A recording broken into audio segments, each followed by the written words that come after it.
The late 19th century was an incredibly transformative time for not only Philadelphia, but transportation across the country. In the years building up to the Industrial Revolution and at its peak, there came an ever-increasing demand for new forms of travel.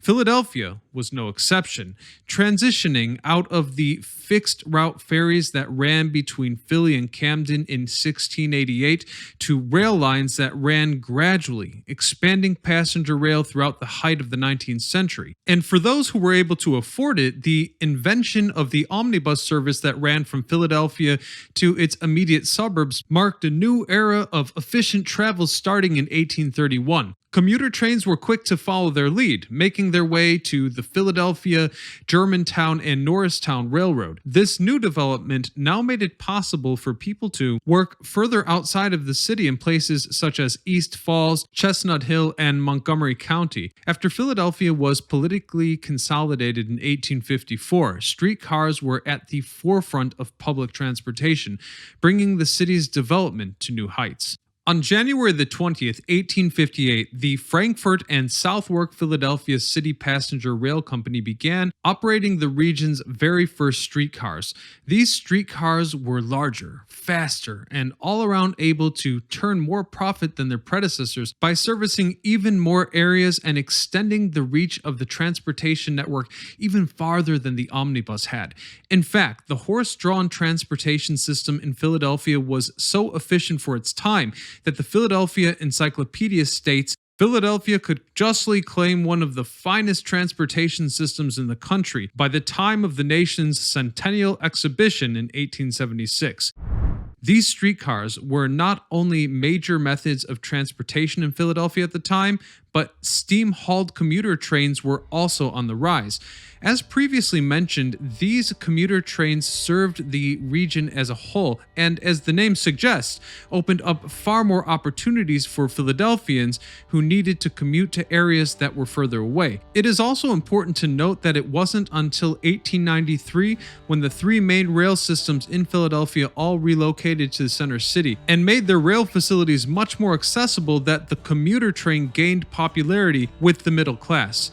Initially, most of these streetcars and railroad companies were run by smaller, specialized organizations that ran a small number of routes. Following the Civil War, the intensely competitive atmosphere between railroads that ran long distance eventually brought about the consolidation that quickly spread across the nation's railway industry.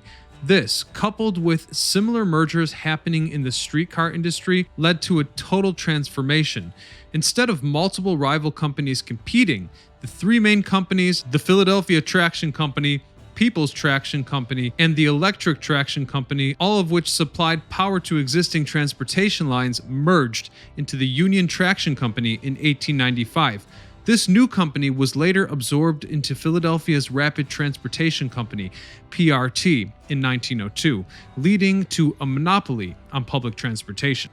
This monopoly was held by both PRT and two railroad systems that you might recognize today, the Pennsylvania Railroad and the Philadelphia and Reading. They collectively provided the vast majority of passenger transportation throughout the region, from the Jersey Shore to Harrisburg. Even so, the Philadelphia system was far from done changing. The late 1800s would see a brief and unsuccessful attempt to popularize cable cars, followed by electric trolleys and streetcars. In the year 1901, Philadelphia finally approved a rapid transit ordinance to allow both subway and elevated lines. This ordinance was approved to solve the growing transportation crisis of the 1900s. This crisis stemmed from the growing demand for high-speed, inexpensive mass transportation to support not only commuting, but recreational activities such as shopping. Other new developments, most importantly the rise of the working class wages and the lowering of the transportation fare, made the trolleys and subways more accessible than ever. However, there was still an overarching issue. While the subways and trolleys were more accessible to the working class than they had been before, the services began to deteriorate, and strikes became more frequent. This led to a government consensus that public transportation, from then on, would need far more regulation and planning.